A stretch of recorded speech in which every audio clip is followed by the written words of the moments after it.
입니다.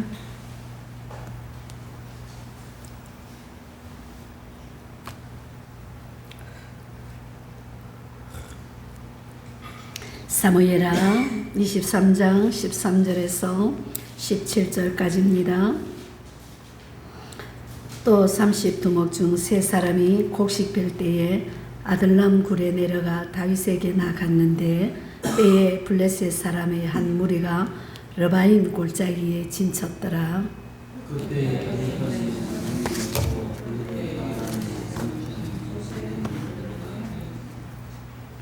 다윗이 소원하여 이르되 베들레헴 성문 곁 우물물을 누가 내게 마시게 할까 하며 세 용사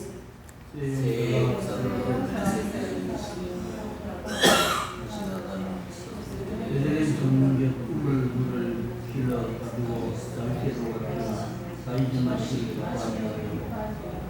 그 물을 여호와께 부어드리며 같이 합니다. 이르되 여호와여 내가 나를 위하여 결단코 이런 일을 하지 아니하리이다. 이는 목숨을 걸고 갔던 사람들의 피가 아니니까 하고 마시기를 절개하지 아니하니라. 세 용사가 이런 일을 행하였더라. 아멘. 오늘 말씀을 보니까 하나님께서 축복해 주시는 사람은 어떤 사람인가 우리가 같이 한번 생각해 보기로 하겠습니다. 어떤 사람이 이런 얘기를 하더라고요. 누가 소개팅을 시켜준다고 했을 때에 나이 따라 이제 미혼 여성들의 반응이 다르다고 말을 합니다. 20대 후반에는 자기가 제일인 줄 알고 소개팅을 해줄까 말까 망설이다가 나온답니다. 30대 초반에는 아직도 환상에 빠져서 키와 또 외모와 이 모든 것을 따지다가 못 이기는 척하고 소개팅에 나옵니다. 30대 후반에는 현실에 눈을 떠서 이제 직장과 집안과 사람 됨됨을 묻지만 결론적으로는 예스랍니다. 그리고 40대 이상이 되면은 너무 반가워서 이제 소개팅을 해주니까 얼마나 반갑겠습니까? 그래서 너무 반가워서 울면서 이제 메모지를 들고 만날 장소를 받아 적는다고 합니다. 그러다가 드디어 소개팅을 받았습니다. 그리고 그 다음에는 마음에 드는 남자를 만났습니다. 그때 반응이 또 다르답니다. 20대 후반에는 이제 애프터를 신청해 주기만을 기다립니다. 30대 초반에는 은근슬쩍 휴대폰 전화번호를 적어주고 애교를 떱니다. 30대 후반에는 강제로 집에 데리고 가서 부모님에게 소개를 시켜준답니다. 그리고다가 40대 이상이 되면은 그동안에 시집 가려고 모아둔 통장을 다 꺼내서 남자에게 보여주면서 결혼해달라고 애원을 한답니다. 이 유머 같은 얘기를 듣고 저는 참 세월이 무섭다고 생각을 했습니다. 아무리 우리가 대단한 것을 가지고 있어도 금방 우리를 가난하게 만들 수도 있고 또 우리를 또한 부하기도 할 수 있는 세월입니다. 우리의 미모, 우리의 재산, 우리의 힘도 세월 앞에서는 아무것도 모릅니다. 그 사실을 생각하면서 우리는 항상 겸손하게 살아야 되겠다 스스로 다짐해 봅니다. 죽음이라는 것이 우리 좀 전에도 대화를 나눴다시피 우리 수프 아저씨가 식사 잘하고 갑자기 돌아가셨죠. 현정이가 아까 문자가 왔는 게 현정이가 맞아요. 현정이가 갑자기 죽었다고 소식이 왔답니다. 근데 모든 사람들이 주위에 갑자기 죽는 사람이 참 많습니다.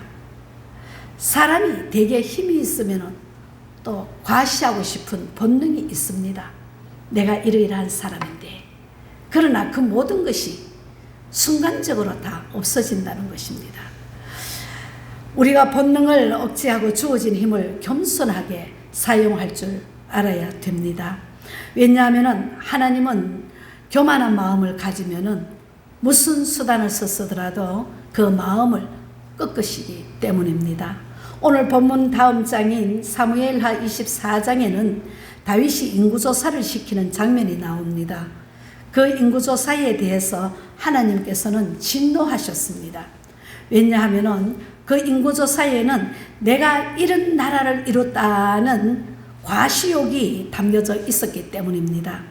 결국 그 잘못으로 나라에 사흘 동안 전염병이 돌고 또한 백성들이 7만 명이 죽었습니다.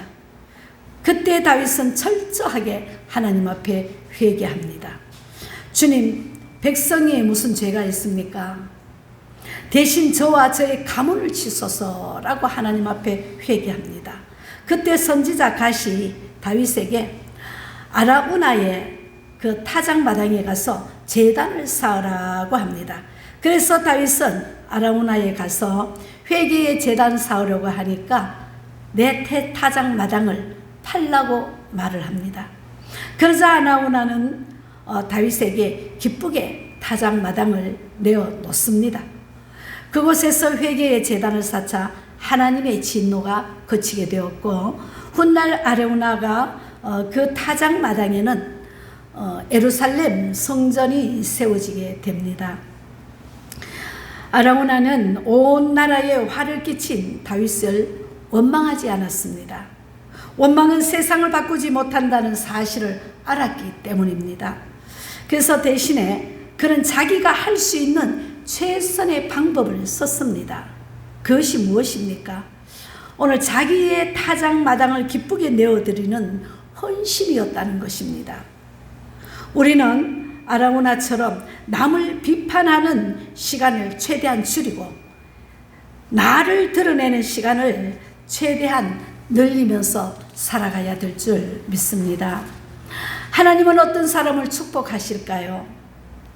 하나님은 겸손한 사람을 축복하시고, 가진 것이 있어도 신앙을 변치 않고 가진 것이 없어도 신앙을 변치 않는 한결같은 사람을 축복하십니다. 하나님은 거룩한 일이 이루어지도록 자신을 내어줄 줄 아는 사람을 하나님께서는 축복하십니다. 아무리 이름 없는 돌풀 같은 존재일지라도 아라우나처럼 소중한 일에 자기의 것을 드러낼 줄 아는 사람은 행복한 사람입니다. 그런 행복한 사람을 통해서 세상은 변화되고 하나님의 거룩한 성전이 세워질 것입니다. 사랑이란 무엇일까요? 오늘 본문에 보니까 아라우나처럼 자기를 들여서 헌신했던 3명의 용사가 나옵니다. 그들은 헌신적인 행위를 보면서 사랑이 무엇인지를 깨닫게 됩니다. 사랑이 무엇일까요? 오늘 저는 본문을 통해서 사랑이라는 것은 3가지로 정의를 내려보았습니다. 첫째는 사랑은 듣는 것입니다. 오늘 본문 14절 15절을 보면은 다윗이 참 철이 없어 보입니다. 우리 14절 15절 한번 같이 한번 볼까요? 시작. 그때에 다윗은 산성에 있고 그때에 블레셋 사람의 요새는 베들레헴에 있는지라. 다윗이 소원하여 이르되 베들레헴 성문 곁 우물물을 누가 내게 마시게 할까 하매라고 합니다. 자신의 군대가 산성에 있고 블레셋 군대가 베들레헴 성에 있어 이제 서로 군사적으로 대치하고 있습니다. 베들레헴 성문 곁에 우물물을 먹고 싶다. 누가 나로 저 물을 마시게 할까? 정말 철이 없는 행동이죠. 전시 중에 어렸을 때의 향수에 젖어서 이제 리더가 그렇게 마음이 약해지면 어떻게 큰 일을 할 수 있겠습니까? 그런 말을 부하들은 말거리 될 만한 말이지만도 말거리를 삼지 않았습니다. 그러나 새 용사들은 참 우리 대장이 이상해졌다 이렇게 말을 만들어낼 수도 있지만도 그렇게 말을 만들어내지 않았다고 했습니다. 오히려 그 말을 마음속 깊이 깨달았습니다. 또한 마음속 깊은 곳에 묻었다는 겁니다. 그처럼 누군가의 말을 잘 듣는 것이 바로 사랑의 기초입니다. 사랑하는 여러분, 리더의 허물을 보고 말거리를 삼지 마시기를 바랍니다. 오히려 그 허물을 덮으라고 나를 목자 곁에 두셨구나라고 생각하시기를 바랍니다. 목회자가 제일 좋아하는 사람이 있어요. 바로 말을 잘 듣는 사람입니다. 가끔 이런 말을 하는 분이 있습니다. 목사님, 말씀 참 감사합니다. 그러면은 속으로 참 기분이 좋죠. 성도들 말을 잘 들어주셔서 감사합니다 라고 또한 답변이 나갑니다. 요새는 말을 잘 전하는 목사님보다도 말씀을 잘 듣는 성도들이 더 훌륭해 보입니다. 왜 그렇습니까? 그만큼 말씀을 잘 듣는 성도들이 줄어들고 있다는 반증입니다. 말씀을 잘 듣는 분들은 교회 일을 부탁하기도 참 편합니다. 집사님, 이것 좀 해주실래요? 그러면은 아무 말 없이 네 하고 대답합니다. 천사표 교인이죠. 왜 그럴까요? 첫째 이유는 그 성도가 기본적인 교양이 있다는 말입니다. 더 큰 이유는 공동체의 생활이 무엇인지 알기 때문입니다. 그것보다 더 큰 이유는 교회를 사랑하기 때문에 목회자의 말에 무조건 순종합니다. 마지막으로 더 큰 이유는 성도가 하나님을 사랑하는 마음이 충만하기 때문입니다. 참 잘 듣는 것은 사랑의 행위입니다. 신앙생활을 오래 하다 보면 가장 무서운 일은 하나님 말씀에 대한 존경이 없어진다는 것입니다. 이것이 무서운 병입니다. 아무리 사랑을 외치고 아무리 하나님의 말씀을 이렇다고 외쳐도 그거는 하나님의 말씀이기 때문에 그렇다. 내 고집과 내 자아 실현을 일으키고 나아간다는 것입니다. 얼마나 무서운 일인지 모릅니다. 성경을 볼 때에 내가 이만한 존재다라고 생각하면은 성경은 침묵해버립니다. 더 이상 하나님의 말씀으로 들려지지 않습니다. 그러나 자신의 부족함을 인정하면은 그때부터 침묵하던 성경은 말합니다. 그때부터 성경이 하나님의 말씀으로 들려지고 다른 사람의 말을 들을 줄 아는 그런 사람이 될 수 있습니다. 우리는 더 들을 줄 아는 사람이 되어야 합니다. 그러면은 이해력이 커집니다. 이해는 하나님이 주신 마음이지만 오해라는 말은 사단이 주는 마음입니다. 사랑은 듣는 것입니다. 좀 더 들어주십시오. 들을 줄 모르면 평생 가도 제대로 친구 하나 얻지 못합니다. 그런 분들은 하나님의 축복을 받기도 힘듭니다. 사람의 마음을 얻지 못하면서 무슨 하나님의 마음을 얻을 수 있겠습니까? 자기 의견만 주장하는 사람을 한번 보십시오. 맨날 오해만 합니다. 맨날 불평만 하다가 어려운 지경에 처합니다. 그러나 남의 말을 잘 들어주는 사람을 한번 보십시오. 맨날 이해만 하고 맨날 감사만 하다가 결국 하나님의 축복을 받습니다. 남의 처지를 이해해주고 들어주고 양보하면서 보다 더 큰 것을 얻는 삶이 바로 십자가의 삶입니다. 우리는 그런 삶을 추구해 나가는 여러분들이 될 수 있기를 축복합니다. 두 번째로는 사랑은 조용히 행동하는 것입니다.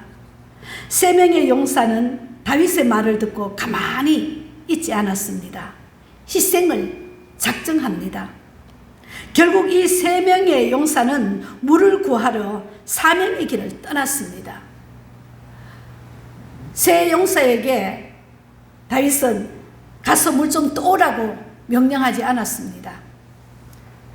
누가 나를 저 물을 마시게 할꼬 그렇게 했지만 그 용사 세 명의 용사는 마음 깊은 곳에 간직했다는 겁니다. 그래서 결국은 간직하고 있는 것뿐만 아니라 실천을 합니다. 그들이 있는 그 아둘람 굴에서 베들레헴까지는 약 50리 정도 됩니다. 왕복 100리죠. 그 길을 오직 물을 얻기 위해서 적진으로 들어가는 3명의 용사들을 한번 보십시오. 그 악한 군대가 있는 그 길을 뚫고 들어갑니다. 자기 목숨을 내어놓는다는 겁니다. 자기 목숨을 내려놓고 그 물을 얻기 위해서, 물을 떠오기 위해서 대장의 마음을 알았기 때문에 그 대장의 마음을 시원하게 해드리기 위해서 물을 길르러 그 악한 군병들 속에 뚫고 들어갑니다. 그들은 진정 다윗을 사랑했다는 겁니다. 어리석을 정도로 사랑했습니다. 전혀 논리가 맞지 않을 정도로 사랑했습니다. 그리고 그 사랑을 조용히 실천합니다. 내가 너를 사랑한다는 것이 아닙니다. 내가 사랑하기 때문에 내가 물 길러 간다는 거 입으로 떠들지도 않습니다. 마음에 묻어두고 실천을 옮겼다는 겁니다. 그야말로 진정 사명이 무엇인지, 그리고 헌신이 무엇인지를 아는 사람들이었다는 것입니다. 사명이라고 하면은 이사야가 생각이 납니다. 우리 잠시 이사야서 6장 8절을 한번 봅시다.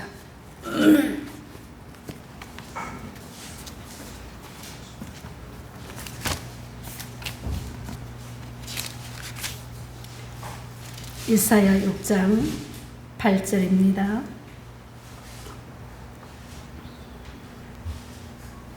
다 찾았으면은 우리 한 목소리로 크게 같이 합니다. 또 내가 또 주의 목소리를 들으니 주께서 이르시되 내가 누구를 보내며 누가 우리를 위하여 갈고 하시니 그때에 내가 이르되 내가 여기 있나이다 나를 보내소서 하였더니. 이사야가 하나님의 뜻을 알았을 때에 내가 여기 있나이다 나를 보내소서 라고 합니다. 그 모습이 얼마나 하나님의 마음에 드셨을까요? 가끔 보면은 어려운 일에 앞서서 헌신을 다짐하며 이렇게 말하는 분들이 있습니다. 목사님, 제가 해보죠. 그런 분을 보면은 흥분이 됩니다. 너무나 기쁘고 감동됩니다. 저는 초에 굉장히 작년이가 우리가 얼마나 어려웠습니까? 어려우실 때에 어떤 분이 그러더라고요. 목사님 힘들죠? 제가 조금 더 노력할게요. 제가 노력할게요. 힘내세요. 그 소리를 듣고 제가 3일을 하나님 앞에 울면서 회개하고 기도했습니다. 얼마나 힘이 드는지 모릅니다. 사랑하는 여러분, 힘들 때에 이 세 용사와 같이 내가 나를 보내소서 사명을 감당할 수 있는 여러분들이 될 수 있기를 축복합니다. 가끔 보면은 말없이 헌신하는 사람들도 우리 작은 교회지만도 다 말없이 헌신합니다. 다윗의 세 용사도 왕이여 제가 한번 갔다 오겠습니다 하고 말하지 않았습니다. 그 말을 들으면 아무리 다윗이 그 우물물이 먹고 싶다고 해도 갔다 오라고 하겠습니까? 그래서 그 말은 아무 물을 얻으러 갑니다. 아무 말 없이 물을 얻으러 그것을 뚫고 들어간다는 것입니다. 그 길은 바로 죽음의 길이 될 수도 있습니다. 그러나 그들은 행동합니다. 그처럼 사랑은 조용히 행동하는 것입니다. 사람을 사랑하고 교회를 사랑하고 하나님을 사랑하는 자는 정말 사명을 감당하는 이런 세 용사와 같은 믿음이 있으시기를 축복합니다. 오늘날 우리에게 필요한 사람은 이처럼 조용하게 행동하는 그리스도인입니다. 우리는 영성이라는 말을 하고 영적이지 못하고 책임적이지 못한 성도가 아니라 조용히 행동하는 성도가 되어야 합니다. 교회 생활에는 두 가지 길이 있습니다. 하나는 참여자의 길이고 하나는 방관자의 길입니다. 참여자의 길은 행복을 얻는 길이고 은혜 받는 길입니다. 둘러리 인생은 되어서는 안 됩니다. 그리스도의 신부가 되어야지 신부에 둘러리 서는 사람이 되어서는 안 됩니다. 교회 생활에서 주인공이 되지는 못해도 중심 인물이 되기를 힘쓰시는 여러분들이 되기를 축복합니다. 교회를 좌우지하는 사람이 되라는 것이 아니라 교회를 위해서 조용히 행동하는 그리스도인이 되라는 것입니다. 여러분들은 그런 행동하는 그리스도인들이 되기를 바랍니다. 마지막 세 번째로는 사랑은 나의 소중한 것을 드리는 것입니다. 새 용사는 목숨을 걸고 적진으로 들어가서 우물물을 길러와서 다윗에게 드렸습니다. 그러나 사실 그들이 드린 우물물이 아니라 자기의 목숨을 드리는 것과 같습니다. 죽을 줄 모르고 거기에 들어가면은 적군들한테 눈에 띄면은 죽습니다. 그런데 거기 가서 물을 길러 왔다는 것입니다. 조용하게. 그것은 자기 생명을 드린 것입니다. 그처럼 자기의 소중한 것을 드리는 것이 바로 사랑입니다. 사랑하지 않고 줄 수 있지만 주는 것이 없는 사랑은 있을 수가 없습니다. 아무리 부인하고 싶어도 진실한 관계는 드리는 삶을 통해서 형성됩니다. 무엇인가 소중한 일에 내 마음을 드리면 이상하게도 내 영혼이 살아납니다. 내가 죽으면 내 육신이 살아나고 내가 속한 공동체가 살아납니다. 거목이 쓰러지면 산이 망할 것 같지만 그러나 그 쓰러진 것에 거름이 되어서 작은 나무들이 더 많이 생긴다는 것입니다. 교회도 부흥하려면 자신을 드릴 줄 아는 거목이 많아야 합니다. 내 하나쯤이 아니라 내 하나가 들어지는 곳에 내가 썩어짐으로 말미암아 많은 열매를 맺는다는 사실을 잊지 마시기를 바랍니다. 취하는 삶은 갈증을 더하지만 바치는 삶은 영혼을 풍성하게 만든다는 사실입니다. 취하는 나, 바치는 삶은 하나님을 주인으로 아는 삶입니다. 그래서 취하는 삶은 내가 주인인 줄 아는 삶입니다. 취하는 삶에는 눈물이 나오게 되지만 바치는 삶에는 노래가 나오게 되어 있습니다. 이 세상에는 가장 저주받는 삶은 취할 기회만 있고 바칠 기회는 없다는 것입니다. 목회하면서 제일 감동될 때가 있습니다. 아주 어려운 사람은 물질적 헌신을 할 때입니다. 우리 연로하신 목사님들은 다 아시겠지만 예전에는 참 어려운 가운데서 바칠 물질이 없으면 자기 몸을 하나님 앞에 바쳤다는 겁니다. 그렇게 하나님 앞에 몸을 들여서 충성했다는 겁니다. 그 김삼환 목사님은 잘 아시죠? 김삼환 목사님은 그 교회에 어릴 때 교회에 잘 섬겼답니다. 잘 다닐 때에 교회에 비가 오면은 교회가 뚝뚝 비가 떨어지니까 비가 올 정도 되면은 비 오면은 그 교회에 사다리 타고 올라가서 자기가 그 구멍난 비 새는 곳에 엎드려서 비를 막았답니다. 그래서 그 비가 교회 바닥에 떨어지지 않도록 자기 덩어리에 비가 맞아서 딴 곳으로 흘러가도록 막았다는 겁니다. 그랬기 때문에 김삼환 목사님께서는 좀 말씀은 좀 약하지요. 그런데 그렇게 크게 부흥된 역사가 하나님께서 하셨다는 겁니다. 그렇게 교회를 사랑하고 교회를 아꼈으니 하나님께서 대교회를 만들어 주셨다는 것입니다. 사랑하는 여러분, 우리가 축복받기 위해서는 내가 물질을 드리지 못하면 내 몸을 드리라고 합니다.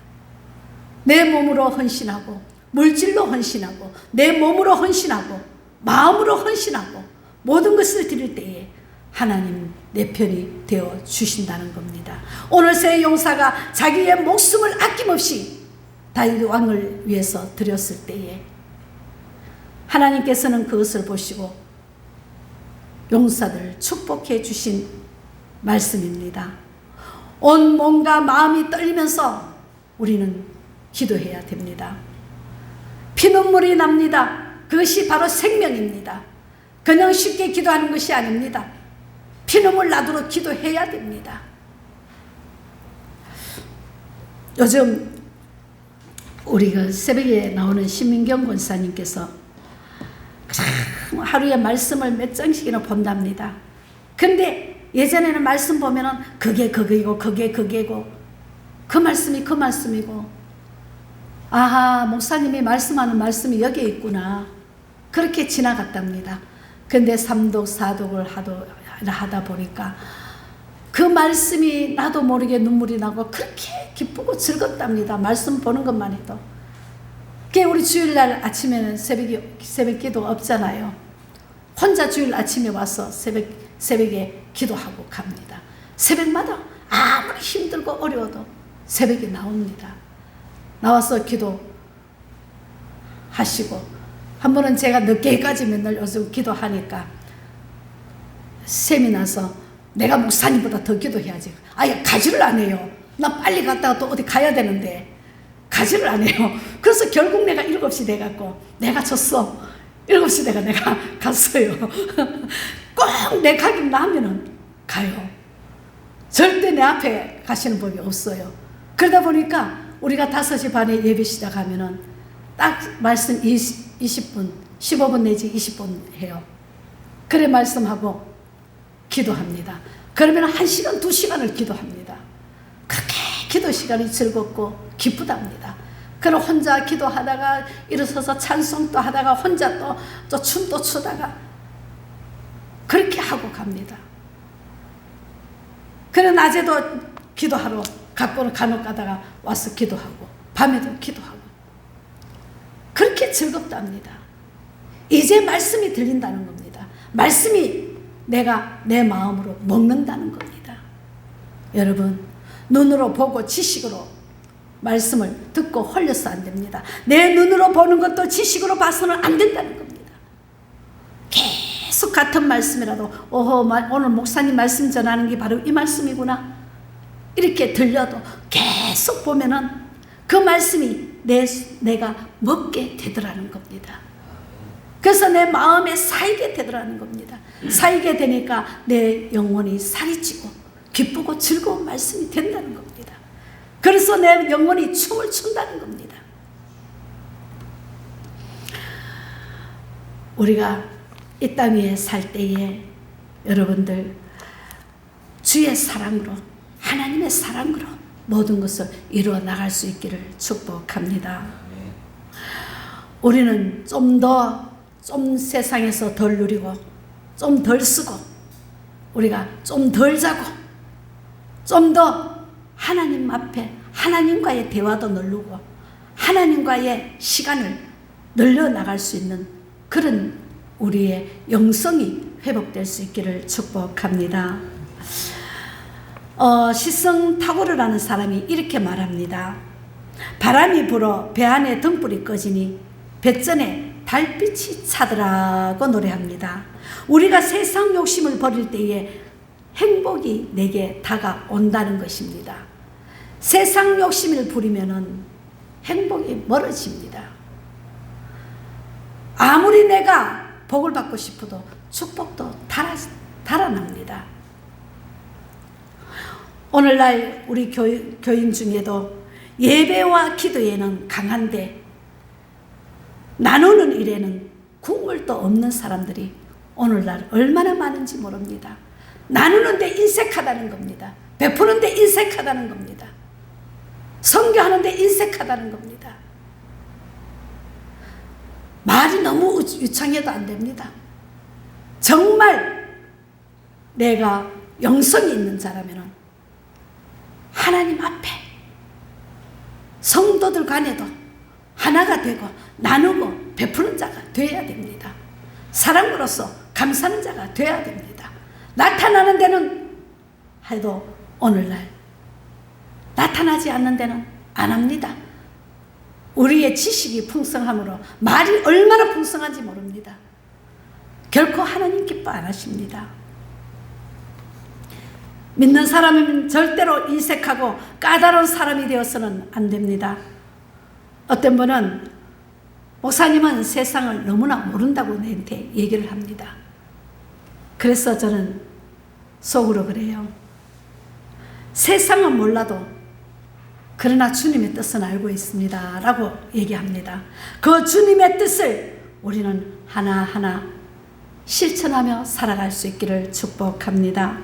우리가 하나님으로부터 축복받기 원한다면 내가 누릴 수 있는 권리를 양도하는 자세가 필요합니다. 그렇게 사는 사람은 축복받을 생각을 안 해도 하나님께서 큰 축복을 내려주실 것입니다. 이제 나누는 일을 더 많이 하시기를 바랍니다. 우리가 소중한 일을 위해서 호주머니를 비울 때에 그 빈 호주머니에 하나님은 더욱 풍성한 것을 채워주실 줄 믿습니다. 어떤 분은 드리고 싶은데 여전히 안 된다고 합니다.